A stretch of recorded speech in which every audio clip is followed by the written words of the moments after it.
Hello. आज हम लोग डिस्कस करेंगे थोरैक्स का सारे क्लिनिकल्स को। So let's begin. Thorax bidis थोड़ा सा कवर कर रहे हैं। तो पहला हार्ट साउंड कब आता है? पहला हार्ट साउंड आता है जब क्लोजर होता है एवी वैल्व्स का। S1 closure of AV valve okay. S2 जब सेमीलुनर वैल्व्स क्लोज होते हैं। देखिए हमेशा क्लोजर पे ही आवाज़ आएगा, कभी भी कोई चीज़ खुल रहा है तो आवाज़ नहीं आएगा। S3 होता है, S4 होता है, ये क्लोजर नहीं, contraction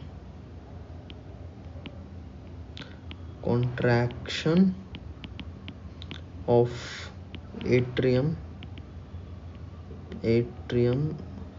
against closed ventricle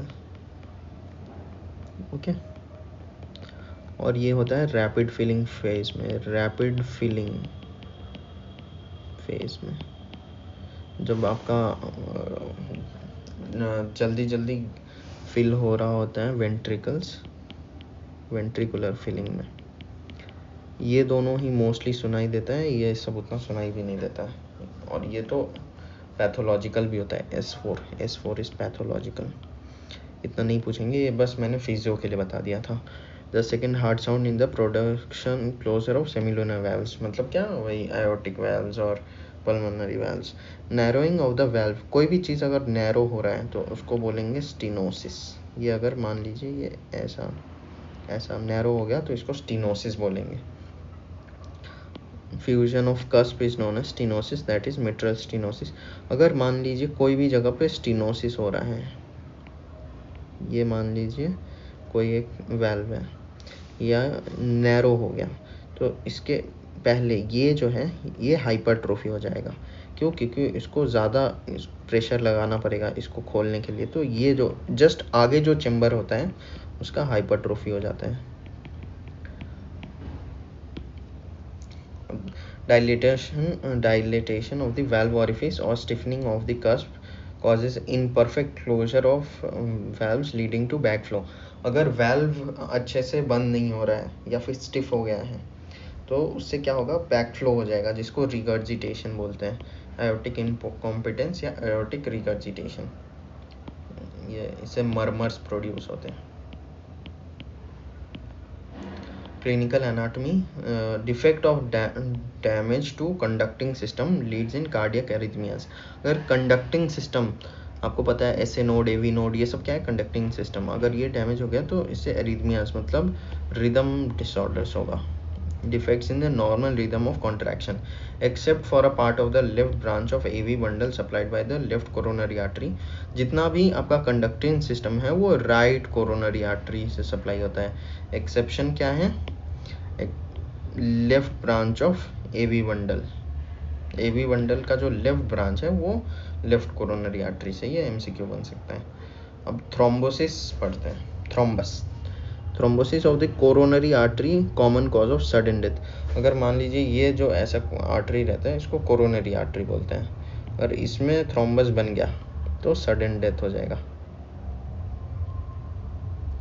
this is due to myocardial ischaemia infarction ventricular fibrillation. This is due to, अगर इस्चीमिया हुआ, इस्चीमिया मतलब क्या होता है, लाइक ब्लड सप्लाई अगर कहीं का रुक जाए तो उसको इस्चीमिया बोलते हैं ओके। तो ये myocardial infarction due to blockage of anterior interventricular artery, anterior आईवा का ब्लॉकेज, इसको LAD बोलते हैं, विडोमेकर आर्टरी। क्यों? लेफ्ट एंटीरियर डिसेंडिंग को विडोमेकर आर्टरी बोलते हैं क्योंकि यहाँ पे सबसे ज़्यादा होता है क्या, ब्लॉकेज। ये मैंने बार बताया, प्रीकॉर्डियम पे MI का पेन आता है और अल्नर बॉर्डर या medial side of left upper limb का आएगा। ये हो गया। Incomplete obstruction usually due to spasm of the coronary artery called angina pectoris. अगर इनकम्प्लीट स्पैज्म हो रहा है, इनकम्प्लीट ऑब्स्ट्रक्शन है, कम्प्लीटली बंद नहीं हुआ है ये लाइक इनकम्प्लीट है, यहाँ पे अभी भी जाने का जगह है, तो फिर उसको एंजाइना बोलेंगे। पेन होगा, sharp sudden pain associated with agonizing pain in the precordial region. जो भी अपना चेस्ट वाला रीजन है ना, ये वाला रीजन, इसको प्रीकॉर्डियम बोलते हैं। In the medial side of, ये बताया मैंने। पेन सॉर्बिट्रेट टैबलेट, अगर मान लीजिए किसी को एंजाइना का पेन आ रहा है तो सबसे पहले सॉर्बिट्रेट देते हैं। वो उसको अपने मुंह के, जीभ के नीचे रखेगा, तो फिर क्या होगा, उसका पेन ख़त्म हो जाएगा। फिर जब पेन ख़त्म हो गया तो स्पिट आउट कर देगा। ये अगर आप इतना लिखते हो तो बहुत अच्छा मार्क्स मिलेगा। Coronary angiography determines the site of the narrowing और एक्लूजन ऑफ द, देखिए एंजियोग्राफी करते हैं ताकि पता चले कि नैरोइंग हुआ कहाँ पे है। एंजियोप्लास्टी मतलब उसको फिर फिक्स करने का मेथड है। स्मॉल ब्लॉकेज के लिए करते हैं, यूजुअली स्टेंट या इन्फ्लेटेड बलून। अगर कोई भी ऐसा स्टेंट जैसा पास करते हैं, फिर उसमें बलून इन्फ्लेट कर देते हैं ताकि ये ऐसे जगह में रहे। दो कैथेडर पास अपवर्ड्स थ्रू फेमोरल आर्टरी। भी ये कहाँ से करते हैं, फेमोरल आर्टरी में डाल के करते हैं। If there are large segments और multiple sites of blockage, coronary bypass CABG करना पड़ेगा। उसके लिए किसको यूज़ करते हैं, GSV, ग्रेट सफिनेस वेन और इंटरनल थोरेसिक आर्टरी। इसका कुछ पिक्यूलरिटीज़ है। ये आपका मीडियम साइज आर्टरी होने के बाद भी इसमें इलास्टिक प्रॉपर्टी है, तो इसके लिए इंटरनल थोरेसिक आर्टरी या मेमोरी, इंटरनल मेमोरी आर्टरी को यूज़ करते हैं। और GSV को जब यूज़ करते हैं तो इसका ये इन दोनों को यूज़ इसलिए करते हैं क्योंकि ये काफ़ी ईजिली अवेलेबल हैं, काफ़ी ईजिली मिल जाता है। और GSV में बस उसको उल्टा कर देते हैं डायरेक्शन, ताकि वो वैल्व उसको दिक्कत ना करे। तो फिर ये ग्राफ्ट कहाँ कहाँ पुट कर सकते हैं, ये internal memory artery, arterial graft, और उसको कनेक्ट कर देते हैं लोग जहाँ पे इन्फार्क्ट हुआ है वहाँ, उससे पहले।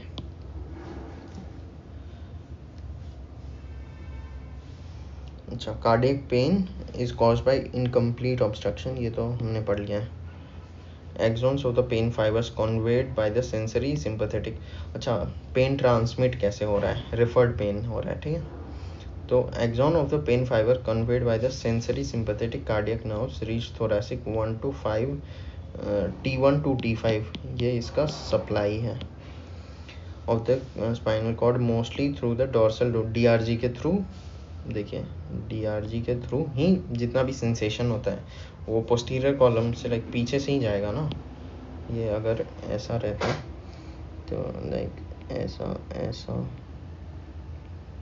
तो जो भी सेंसेशन होता है यहाँ पे ये ऐसे DRG होता है, थोड़ा सा डायलेटेड एरिया, तो जो भी सेंसेशन है वो ऐसे जाएगा। of the left ventricle since the DRG also receives sensory impulses from the medial। देखिए क्या होता है कि जो मीडियल साइड ऑफ आर्म है, ये वाला एरिया है, ये वाला और ये एरिया दोनों का कॉमन पॉइंट पे जाके मिल रहा है, कहाँ पे, DRG पे। तो फिर अगर चेस्ट पेन हो रहा है तो हार्ट अटैक आया है, MI आया है, तो फिर सेम जगह पे रिवर्ट बैक होगा पेन, मतलब वहाँ पे भी फील होगा क्योंकि दोनों सेम जगह पे जाके मिल रहे हैं। और उस पॉइंट पे अगर एक पेन फाइबर गया, मतलब एक पेन इम्पल्स गया, तो ऐसा लगेगा कि दोनों से आ रहा है, तो ब्रेन कंफ्यूज हो जाएगा, इसलिए रेफर्ड पेन होगा। विसरा में क्या होता है, जो रिप्रेजेंटेशन होता है पेन का वो कम होता है। Have low amount of sensory output whereas skin on the area of high sensory output, जो उसमें रिसेप्टर्स होते हैं स्किन वगैरह पे वो ज़्यादा होते हैं। So pain arising from this low sensory output is projected to high sensory output area. तो विसरा का पेन स्किन में रिफ्लेक्ट होगा। अब ऑब्स्ट्रक्शन का बात करते हैं। ये SVC का ऑब्स्ट्रक्शन है, above the opening of azygos when and below the opening of azygos when. अगर अबव में हो रहा है तो फिर हमको उसको एजाइगस वेन में भेजना है। If obstructed above azygos when तो फिर एजाइगस में भेजना है, अगर बिलो हो रहा है तो IVC में भेजना है। बस आप इतना याद रखिए, above azygos, above azygos, azygos, और बिलो मतलब IVC में भेजना है। और अगर अबव में हो रहा है तो ऊपर वाला पार्ट तो सिर्फ चेस्ट वॉल पे जो वेन्स है वो डायलेट होंगे, और जो नीचे में अगर हो गया तो एब्डोमेन का वेन्स भी डायलेट हो जाएगा। ये बस इंपॉर्टेंट है थोराको एपिगैस्ट्रिक चैनल। बिलो में बस याद रखिएगा वाया थोराको एपिगैस्ट्रिक पाथवे, बस इतना याद रखने से हो जाएगा। बस ये ख़त्म है आयोटिक नकल। अब आप अगर कोई भी रेडियोग्राफ देखते हैं तो यहाँ पे अगर मान लीजिए ऐसा दिखेगा आपको हार्ट, और यहाँ पे एक नकल जैसा दिखता है, इसको बोलते हैं आयोटिक नकल। ये राइट बॉर्डर ऑफ हार्ट है, जो कि किससे बनता है, राइट वेंट्रिकल से, राइट एट्रियम से। ये बहुत लोगों ने गलत किया था, और ये अगर आए पॉइंट करके तो ये है लेफ्ट वेंट्रिकल, इसको गलत नहीं करना, ये आयोटिक नकल है, ठीक है। इन द पोस्टी, अब जो हम लोग का थोरैक्स होता है उसमें मेनली पीए व्यू लेते हैं, उसको आइडेंटिफाई कैसे करते हैं कि आपका जो रिब्स होता है वो उतना प्रोमिनेंटली नहीं दिखेगा, तो आप उससे आइडेंटिफाई कर सकते हो कि ये पीए व्यू है। तो in PA view of radiograph of the chest the arch of aorta is seen as a projection beyond the left margin of the mediastinal shadow. बस इतना याद रखना, ये दिखता है, बस खत्म। The projection is called aortic knuckle, it is prominent, old age में ज़्यादा प्रोमिनेंट होता है, ओल्ड एज में प्रोमिनेंट होगा। Coarctation of aorta, narrowing of aorta का फैंसी नेम है coarctation of aorta. Narrowing of aorta opposite और just beyond the attachment to the ductus arteriosus. जो डक्टस आर्टेरियोसिस होता है जस्ट उसके ऑपोजिट में। The extensive collateral circulation develops between the branches of the subclavian artery, और जो subclavian artery है, subclavian artery and descending aorta, इन दोनों के बीच में बहुत सारा कनेक्शंस बन जाता है कोआक्टेशन ऑफ आयोटा में। These include anastomosis between the anterior and posterior intercostal arteries. These arteries enlarge greatly and produce a characteristic notching. अगर किसी का आयोटा में नैरोइंग हो गया है तो आपको सिंपल याद रखना है, एक एच डी होता है, एक एस डी होता है, जो सबक्लेवियन और डिसेंडिंग आयोटा के बीच में बहुत सारा चैनल्स बन जाएगा उसको कॉम्पनसेट करने के लिए। अभी आते हैं डक्टस आर्टेरियोसिस। ये होता क्या है, ये लिगामेंटम आर्टेरियोसिस बन जाता है, ये आपका एम्ब्रियोनिक स्ट्रक्चर है, ये हमारे में मिलेगा। एंड पेटेंट डक्टस आर्टेरियोसिस, ये तीनों अलग अलग चीज़ है। नॉर्मली जो डक्टस आर्टेरियोसिस होता है वो लिगामेंटस आर्टेरियोसिस बनाता है, लेकिन अगर वो बंद नहीं हुआ तो उसको पीडीए बोलते हैं, patent ductus arteriosus. During fetal life the ductus arteriosus is communication between the beginning of left pulmonary artery and arch of aorta. देखिए डक्टस आर्टेरियोसिस, इसको आप ऐसे याद रखिए, एलपीए मतलब लैक्स पर एनम, उसको कोई भी बोलेगा कि आ जाओ मेरे पास, तो इन दोनों के कनेक्शन को बोलते हैं लेफ्ट पल्मोनरी आर्टरी और आर्च ऑफ आयोटा। तो immediately distal to the origin of left subclavian artery, it conducts most of the blood from the right ventricle into aorta. Right, ये देखिए, ये अगर पीडीए है तो फिर क्या हो जाएगा, शंटिंग हो जाएगा, तो सेंट्रल साइनोसिस हो जाएगा। ये इसमें दिया है into aorta, the shunt this short circuiting the lungs after birth, it is functional within a weeks। and देखिए अगर फंक्शनल क्लोजर है 1 वीक, एनाटॉमिकल क्लोजर है 8 वीक्स। यू नो एनाटॉमी, हर चीज़ में टाइम लगता है एनाटॉमी पढ़ने में। तो the remnants of the ducts, The remnants of the ducts from a fibrous band called ligamentum arteriosum, मतलब वही इसका जो remnant है। The left recurrent laryngeal nerve hooks around the ligamentum, ये क्वेश्चन बन सकता है क्या, कि left recurrent laryngeal nerve hooks around the ligamentum arteriosum. The ductus may remain patent after birth, PDA बोलेंगे, and may cause serious, this can be surgically treated। Simple है, ऐसे cyanosis भी होगा, ये आप बता सकते हो।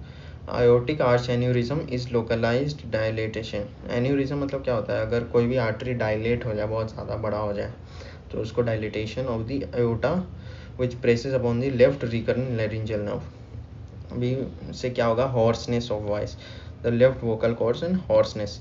तो ये आपका क्लिनिकल बेस केस सिनारियो आ सकता है कि आयोटिक आर्च एन्यूरिज्म का, आयोटिक आर्च एन्यूरिज्म का, जिसमें क्या होगा, एक पेशेंट रहेगा जिसको हॉर्सनेस ऑफ वॉइस रहेगा, लेफ्ट वोकल कॉर्ड पैरालिसिस रहेगा, hoarseness plus left vocal cord paralysis, aortic arch aneurysm. ये याद रखिएगा, हॉर्सनेस गला खराब plus left is the keyword, left vocal cord जाएगा उसका। Surrounding structures and cords mediastinal syndrome, मतलब मीडियास्टिनल सिंड्रोम में आपको जो तीनों ट्यूब्स है ना उन सब का वाट लगा देना है। जैसे क्या, अगर इसोफेगस है तो उसको अगर नैरोइंग हो जाएगा, डिस्फेजिया, अभी वोकल कॉर्ड है तो डिस्फोनिया, डिसैप्निया, अगर लंग्स में जगह नहीं मिलेगा तो सिंपल है।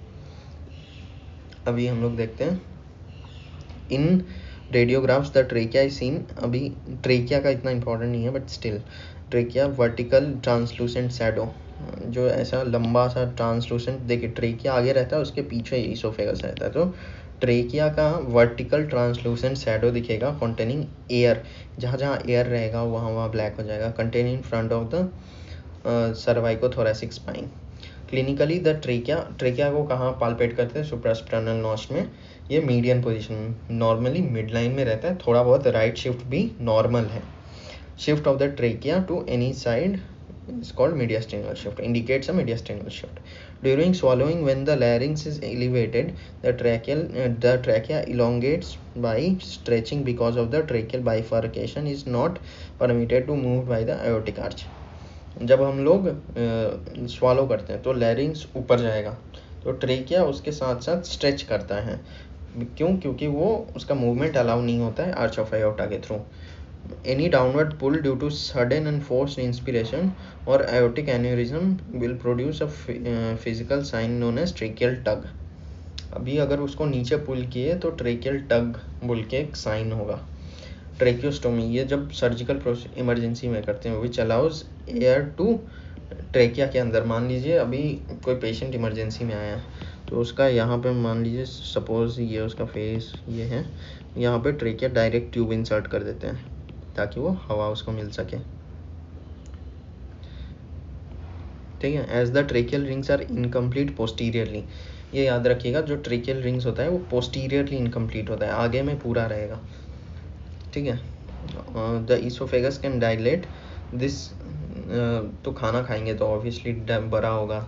This allows the diameter of trachea to be controlled by the trachealis muscle, भी उसमें एक स्मूथ मसल होता है जिसको ट्रेकियालिस बोलते हैं। This muscle narrows the calibre of the tube compressing the content air. If the vocal cords are closed, this increases the explosive force of blast, compress air as coughing, sneezing. अभी उसका calibre मतलब extend करने का capacity वो कम हो गया, तो फिर क्या हो सकता है, उसे कफिंग स्नीजिंग हम लोग कर सकते हैं। अब आते हैं portal hypertension.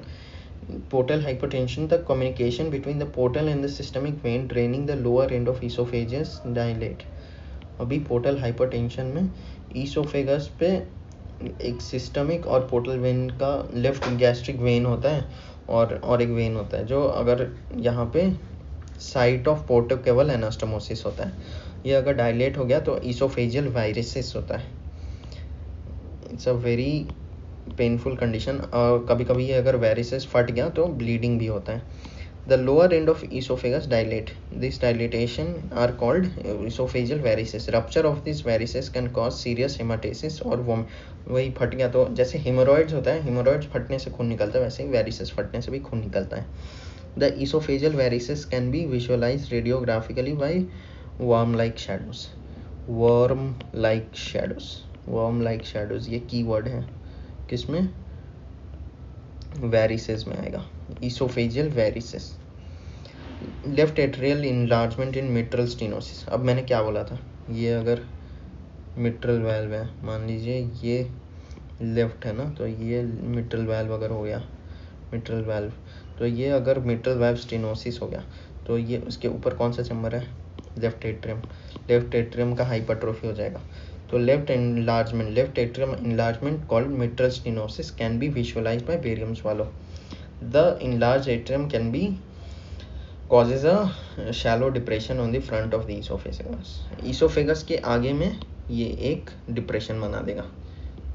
These are the tough questions. अगर ये आते हैं तो आपको स्पॉट करना मुश्किल है. Barium swallow can also be helps in esophageal strictures, carcinoma and achalasia cardia.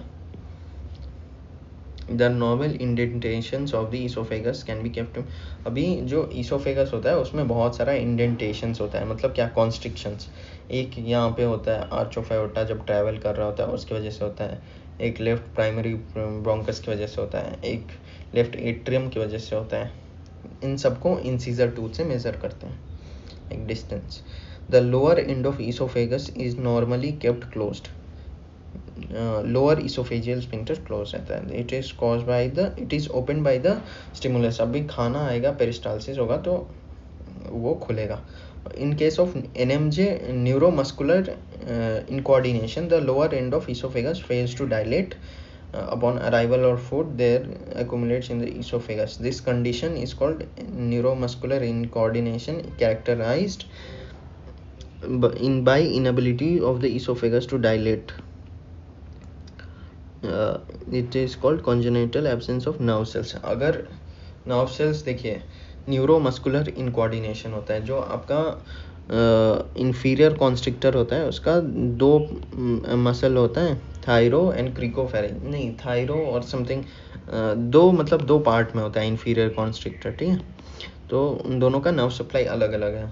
और अगर लोअर इसोफेजियल स्फिंक्टर मान लीजिए ये है और ये खुला नहीं, नॉर्मली बंद रहता है, खुला नहीं, तो क्या होगा, फूड यहाँ पे आके इकट्ठा हो जाएगा, उससे वो ऐसे डायलेट हो जाएगा. इसको बोलेंगे एचलासिया कार्डिया. तो improper separation of the trachea from the oesophagus during development leads, ये TOF, ट्रेकियो इसोफेजियल फिस्टुला. भी क्या होता है, ये ऐसा ऐसा ऐसा ऐसा ऐसा भी हो सकता है, ऐसा भी हो सकता है. तो ये different types of ट्रेकियो oesophageal fistula होता है.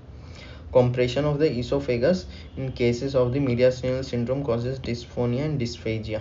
Dysphagia and difficulty in swelling, वही dysphagia. ये वाला मोस्ट कॉमन होता है. जो लोअर सेगमेंट है इसोफेगस का कनेक्टेड है अपर ब्लाइंड इसोफेजियल एट्रेसिया. एट्रेसिया मतलब क्या होता है, एट्रेसिया मतलब कंप्लीट ब्लॉकेज. अब आते हैं क्लिनिकल. ये रिब का सर्व, जो भी एक रिब होता है उसका एंगल सबसे वीकेस्ट पॉइंट होता है, तो वहीं से फ्रैक्चर होता है.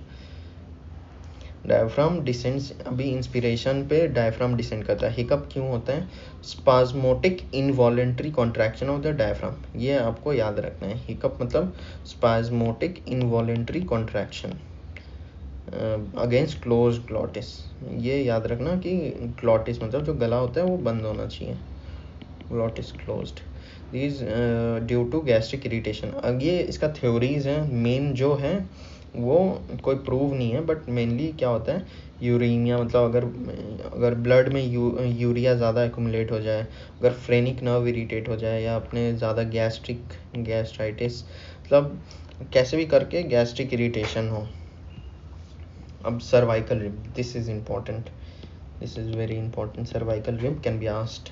सर्वाइकल रिब C7, जो अपना C7 के बाद होता है ना, उसमें अगर एक एक्स्ट्रा रिब जैसा आ जाए, ये C7 का ट्रांसवर्स प्रोसेस अगर रिब की तरह काम करे तो उसको सर्वाइकल रिब बोलते हैं. ये एक एक्स्ट्रा रिब है जो होना नहीं चाहिए. Rib attached to the vertebra of C7. It is 0.5% of the individuals में such patient traction against the lower trunk of brachial plexus arch. अभी क्या क्या बहुत सारे रिलेशंस होते हैं ना फर्स्ट रिब के, तो वैसे ही अगर ब्रेकियल प्लेक्सिस का T1 को वो करेगा, कंप्रेस करेगा, कभी कभी सबक्लेवियन आर्टरी को कंप्रेस करेगा, तो वो अलग अलग सिंड्रोम्स होगा. सबक्लेवियन आर्टरी को करेगा तो आपका हैंड या फिर आर्म में ब्लड नहीं पहुंचेगा. T1 को करेगा तो हॉर्नर सिंड्रोम होगा. Such a person complains of paresthesia or abnormal. Paresthesia, para मतलब abnormal, Aesthesia मतलब sensation. Abnormal sensation along ulnar border of forearm, wasting of the small muscles supplied. अरे देखिए T1 मेनली आपका अगर डैमेज हो रहा है तो जो इंट्रिंसिक मसल्स ऑफ हैंड है वो भी डैमेज होंगे, तो उनसे क्या होगा, एट्रोफी हो जाएगा, छोटे हो जाएंगे, वेस्टिंग हो जाएगा. In coarctation of narrowing of the aorta, the posterior intercostal arteries get enlarged greatly to provide collateral circulation. मैंने अभी बताया था जो posterior intercostal arteries हैं वो enlarge हो जाते हैं, और SD ये भी इनके बीच में कनेक्शन बन जाता है. तो सबक्लेवियन और डिसेंडिंग आयोटा के बीच में कनेक्शन बन जाता है coarctation of aorta में. तो पिया मतलब posterior intercostal arteries और SD पिया, ये अपनी मोनिक की तरह याद रख सकते हैं. coarctation of aorta. तो pressure of the enlarged artery produce characteristic notching, जो आपका रिब्स है ना उसके नीचे में नॉचेस बन जाएगा, notching on the ribs specially under the posterior parts. thoracic inlet syndrome इसको ही बोलते हैं. The two structures arch over the first rib, the subclavian artery and the first thoracic. देखिए मैंने बताया T1 एंड सबक्लेवियन आर्टरी. अब उनको अगर compress हो रहे हैं या तो स्क्लेनस एंटीरियर या फिर ये आपका सर्वाइकल रिब की वजह से या स्क्लेनस एंटीरियर की वजह से, तो उसमें क्या वेस्कुलर न्यूरल या बोथ. अगर ये होगा तो वेस्कुलर, ये होगा तो न्यूरल, या फिर दोनों भी हो सकते हैं. अब आते हैं ये clinico anatomical problem. Young patient suffering from chronic anaemia was asked to get sternal puncture to find out what is sternal puncture, कहाँ पे करते हैं. Shape sternal puncture is median bone anterior part of thoracic cage, flat bone होता है upper part में, manubrium बड़ा है. ये सब उतना नहीं आएगा, छोड़िए. अब clinical anatomy, weakest area of the rib is angle पे, हेड नेक ट्यूबरकल और एंगल होता है, एंगल पे वीक होता है, कॉमनेस्ट साइट ऑफ फ्रैक्चर होता है. सर्वाइकल रिब मैंने बता दिया है. रिकेट्स में रिकेटी रोजरी होता है, जो आपका जंक्शन होता है रिब का और कार्टिलेज का, वो प्रोमिनेंट हो जाता है. The bone marrow for examination is usually obtained by manubrial sternal puncture.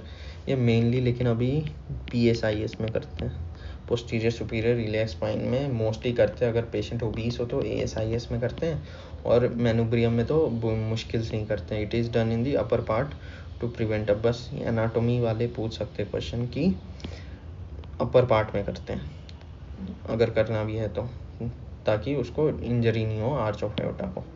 The slight movement that takes place in the essential for, अभी यहाँ पे थोड़ा बहुत मूवमेंट है अलाउ होता है. एबनॉर्मेलिटी को फनल चेस्ट बोलते हैं, जिसमें स्टर्नम डिप्रेस्ड होता है, और पिजन चेस्ट मतलब ये थोड़ा सा चेस्ट निकला हुआ. There is a forward projection of sternum, keel of a boat, flattening of the chest wall on either side. For cardiac surgery manubrium and the body of sternum needs to be splitted. अभी अगर कोई भी heart surgery होता है ना, तो ऐसा ये जो मेनुब्रियम स्टर्नम है बीच से उसको मिड लाइन इंसिजन देते हैं. Sternum is protected from injury by its attachment of elastic and costal. Indirect violence में lead to fracture. Indirect violence से क्या क्या पहले मैंने बताया था, क्लैविकल फ्रैक्चर होता है, और भी ये स्टर्नम होता है. Non fusion of the sternal plates, ectopia cordis, ये एक इम्पॉर्टेंट क्वेश्चन है. एक्टोपिया कॉर्डिस ये प्रॉफ में आ सकता है. Non fusion of sternal plates, जो दोनों स्टर्नल प्लेट्स हैं उसका non fusion. Sternal plates non fusion ectopia cordis. Just remember sternal plate non fusion ectopia cordis, जिसमें बाहर से दिखेगा. The heart lies uncovered on the surface. Partial fusion में lead to the formation sternal foramina bifid xiphoid process. ये सब बकवास है, बस ectopia cordis sternal plate non fusion. तो फिर क्या होगा, आपको हार्ट बाहर से दिखेगा. क्लिनिकल एनाटॉमी, अभी fusion of two halves on neural arch called spina bifida. अभी एक होता है एनेंसेफाली और एक होता है स्पाइना बाइफिडा। स्पाइना बाइफिडा अगर पीछे से न्यूरल ट्यूब क्लोज नहीं हो तो, न्यूरल आर्च क्लोज नहीं हो। Sometimes the body of the ossify into two primary centres if one fails to develop one half right और left of the body is missing this hemivertebra and lateral bend of the thoracis, scoliosis. अगर देखिए lateral bend हो रहा है तो उसको बोल देंगे स्कोलियोसिस, और एंटीरो पोस्टीरियर बेंड हो रहा है तो लॉर्डोसिस, लॉर्डोसिस।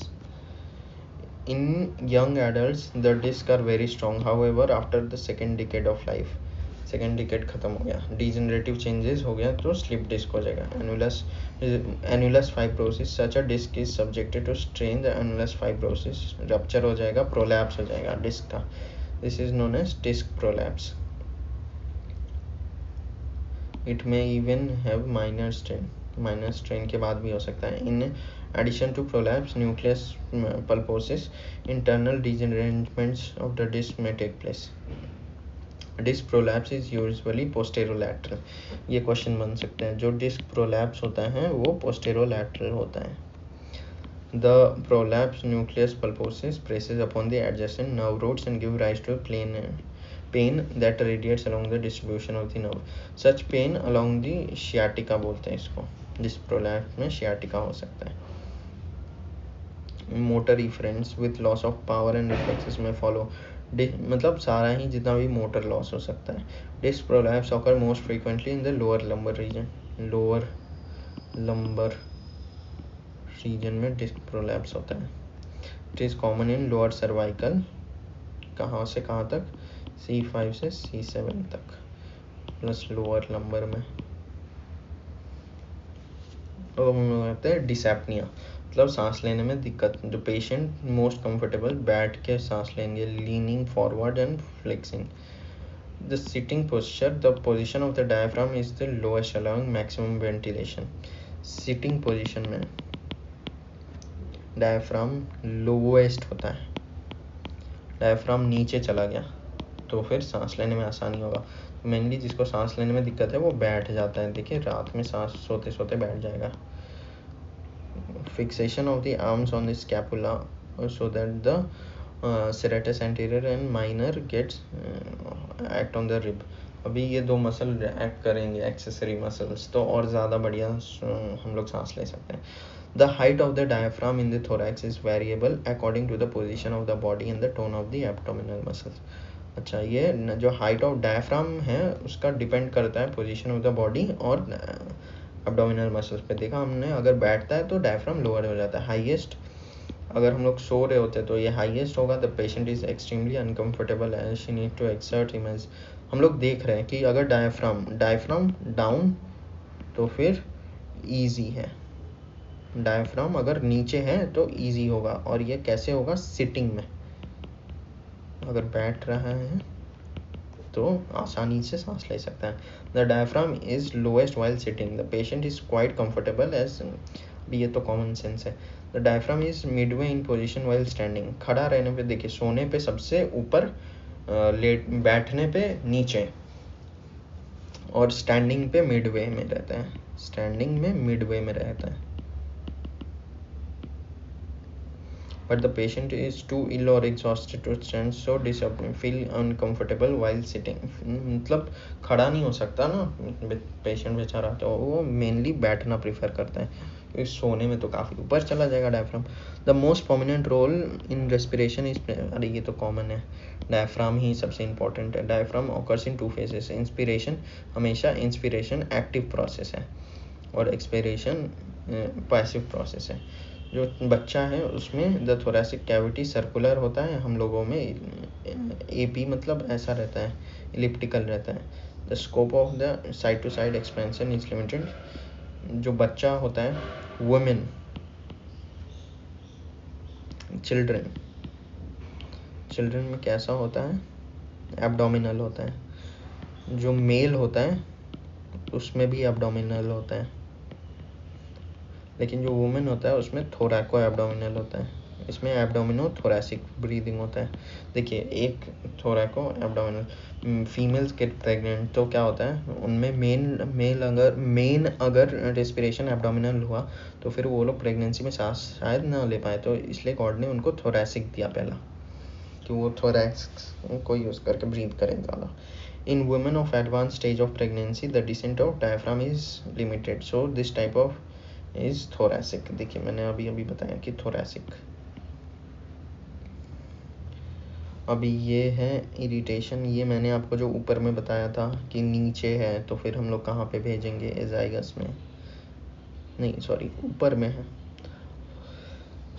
ऊपर में है तो अबव एजाइगस, अबव एजाइगस, और अगर नीचे में है तो फिर आईवीसी, इंफीरियर आईवीसी। अच्छा, irritation of the intercostal nerves play severe pain which is referred in front of the chest or abdomen at the peripheral termination।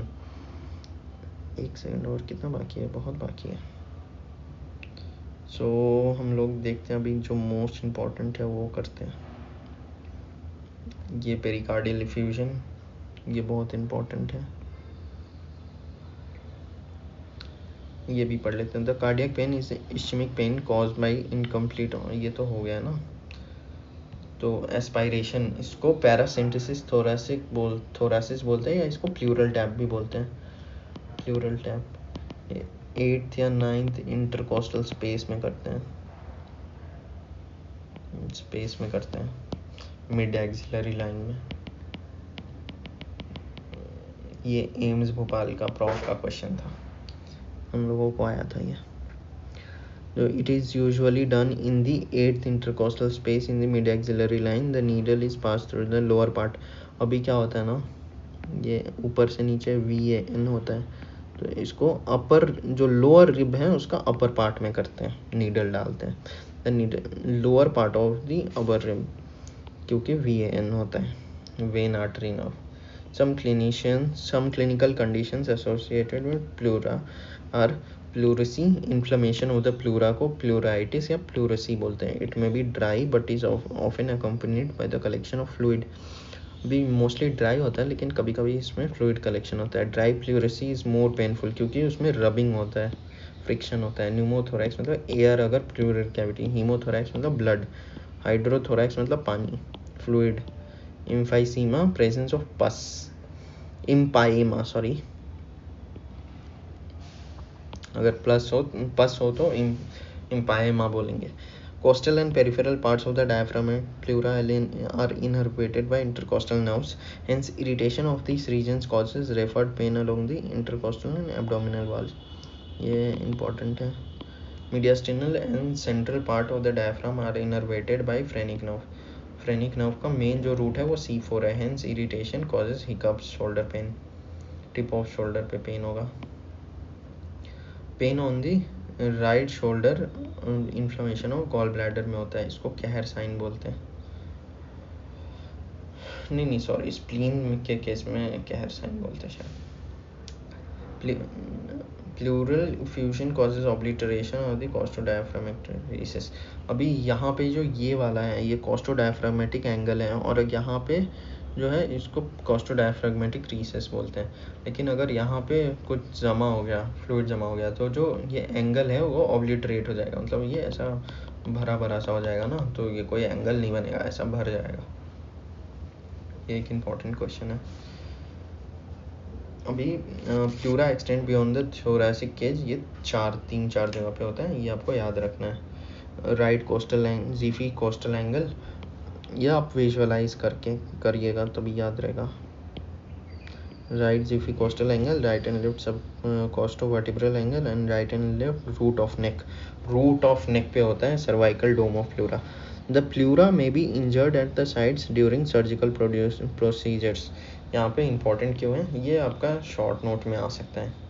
During inspiration pure air is withdrawn in the lungs. At the same time, deoxygenated blood is received through the pulmonary arteries. Thus, an exchange of gases occurs at level of alveoli. The deoxygenated blood gets oxygenated via the pulmonary veins. ये तो बहुत ही basic है. अब आते हैं clinical. Usually the infection of the bronchopulmonary segment, ये important है.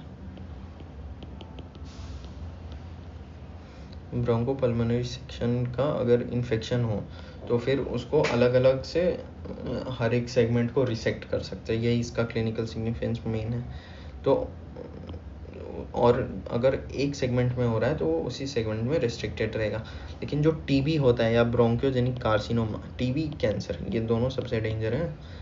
तो ये दोनों मतलब दूसरे सेगमेंट्स को भी इन्वॉल्व कर लेते हैं. नॉलेज ऑफ द एनाटॉमी, ये क्यों इम्पोर्टेंट है? सेगमेंटल रिसेक्शन, मतलब हर एक सेगमेंट आपको पता रहेगा कि कहाँ से कहाँ तक है, तब रिसेक्शन करना आसान रहेगा. Visualisation of the interior of the bronchi through the bronchoscope pass through the mouth and trachea, this bronchioscopy. अभी ब्रोंकियोस्कोपी मतलब ब्रोंकियोस्कोप होता है, उसको आपका एयर पाइप में डाल देते हैं और फिर वहाँ से फिर ऐसा दो आपको जगह मिलेगा. ये जो है वो उसको करीना बोलेंगे. ये राइट वाला है, ये लेफ्ट वाला है. राइट वाला एक्चुअल में ब्रॉडर रहता है, मोर वर्टिकल रहता है, 25 डिग्री पे रहता है. ये 45 डिग्री पे रहता है. करीना, हाँ मैंने बताया ना कि ये जो राइट एंड लेफ्ट ब्रोंकस है, जहाँ पे बाइफर्केशन ऑफ ट्रैकिया हो रहा है, उस पॉइंट पे जो ऐसा ये वाला पॉइंट जहाँ पे वो दोनों अलग हो रहा है, तो उसको करीना बोलते हैं. ये कील लाइक स्ट्रक्चर होता है. hook shaped projection back from the lower margin of lowest part of tracheal ring. It helps divide the trachea into two primary bronchus. The right bronchus, ये मैंने अभी बताया, ये राइट वाला 25 डिग्री पे होता है, बड़ा होता है, वाइडर होता है, वर्टिकल होता है. इन लार्ज लिम्फ नोड में भी प्रेजेंट टू. अगर कोई लिम्फ नोड बड़ा हो गया तो वो क्या करेगा, करीना को डिस्टॉर्ट कर देगा. करीना, कील, ट्रैकिया इज सेंसिटिव एरिया. यहाँ पे क्या करते हैं हम लोग, पेशेंट को लाई करने बोलते हैं साइड में, right tracheal tree towards the Kareena, और यहाँ पे उसको कफ रिफ्लेक्स स्टिमुलेट करेंगे. अगर करीना, देखिए ये जो पॉइंट है ये वाला, इसको करीना बोलते हैं. तो अगर इसको स्टिमुलेट करेंगे ऐसा कुछ तो करके, तो ग्रेविटी डिपेंडेंट हम लोग ये कर सकते हैं, स्पूटम को निकाल सकते हैं जो जमा हो रखा है. This is called postural drainage. Postural drainage.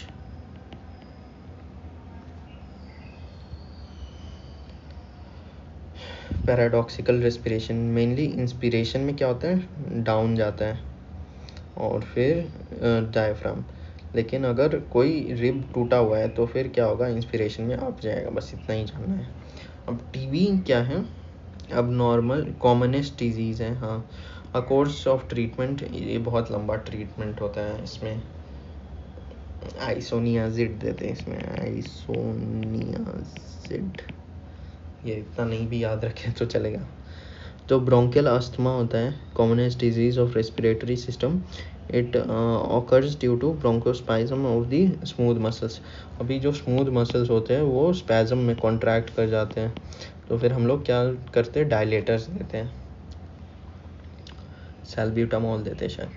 तो muscles in the bronchioles. Patient has difficulty, expiration difficult होता है, एक्सपायरेशन डिफ़िकल्ट होता है अस्थमा में, एज़मा बोलते हैं, अस्थमा एक्सपायरेशन डिफ़िकल्ट होता है. Accompanied by wheezing, wheezing sound आता है. ये तो बच्चे को पता है कि अस्थमा मतलब वीजिंग. एपिनेफ्रिन दिया जाता है. Auscultation of the lungs, upper lobe auscultated above fourth rib on both side. जो fourth rib होता है उसके ऊपर, fourth rib, upper lobe, ये 4 और ये U ऐसा upper सेम लग रहा है ना, upper lobe को auscultate करते हैं. superior segment, अच्छा middle lobe 4 और 6 के बीच में, superior segment of the lower lobe is most dependent. अच्छा है, ये देखिए, superior segment lower lobe most dependent.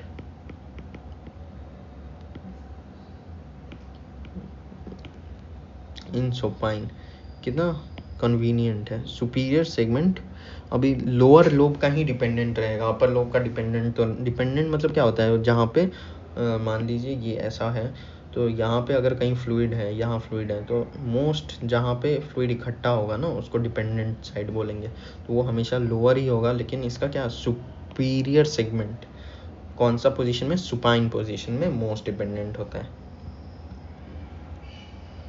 अब आते हैं vertebral layer of deep cervical fascia. The pre vertebral layer of the deep superior mediastinum में होता है। क्या होता है ना, जो प्री वर्टिब्रल लेयर होता है वो सुपीरियर मीडियास्टिनम से कम्युनिकेट करता है and is attached to the T4। And infection जो है नेक का वो इसमें आ सकता है। अगर हेड एंड नेक पढ़े नहीं है तो ये समझ में नहीं आएगा, तो इसको स्किप करते हैं, हेड एंड नेक में पढ़ा दूंगा।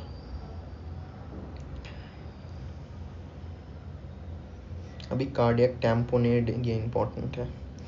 अगर फ्लूइड एक्यूमुलेट हो जाए पेरिकार्डियल कैविटी में तो उसको पेरिकार्डियल इफ्यूजन बोलते हैं, पेरिकार्डियल इफ्यूजन।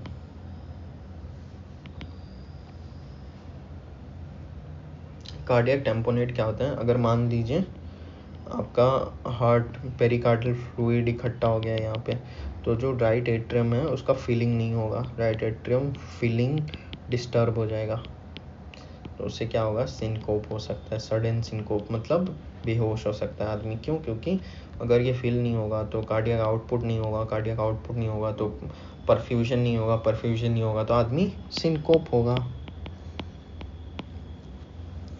दिस फ्लूइड, ये जो मैंने बताया कि यहाँ पे अगर पेरिकार्डियल कैविटी में फ्लूइड है तो वो कंप्रेस कर देगा heart and restricts the venous filling during diastole.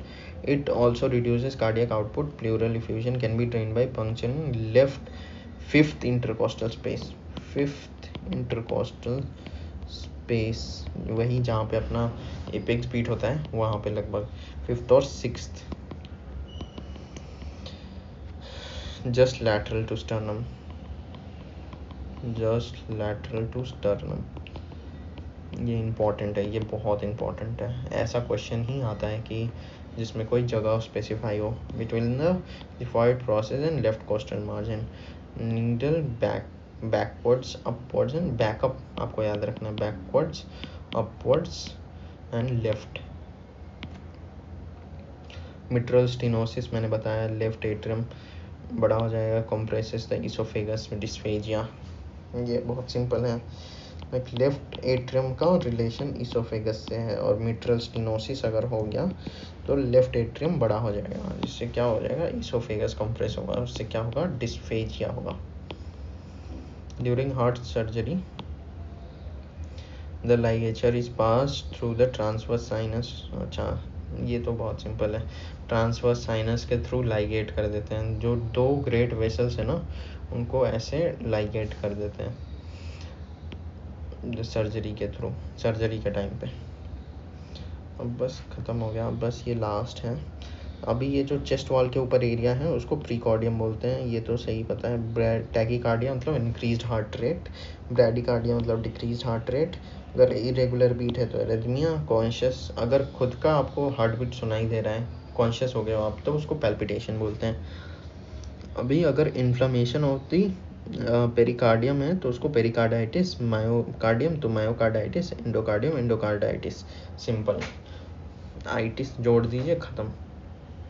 अब ये इंपॉर्टेंट है, normally the diastolic pressure of the ventricle is 0। The positive diastolic pressure in the ventricles is evident in failure. Any one of the four chambers can fail separately, but ultimately the rising back pressure causes right-sided failure, congestive heart failure, congestive cardiac failure, which is associated with increased venous pressure, edema on the feet। देखिए mainly जो right sided heart failure है उसमें feet involve होगा, feet में oedema होगा और breathlessness होगा। Boyfriend से याद रख सकते हैं, ब्रेथलेसनेस और feet oedema, right, boyfriend is always right, boyfriend right, breathlessness feet oedema. On the exertion, exertion मतलब क्या होता है, अगर आप एक्सरसाइज कर रहे हो तो right sided heart failure due to lung is known as cor pulmonale, cor pulmonale. ठीक है, thank you. And if you want to study anatomy like this in a very simplified way, like पूरा साल पढ़ना पड़ता है. तो you can subscribe to my channel, not only anatomy but also all the things, all the MBBS curriculum.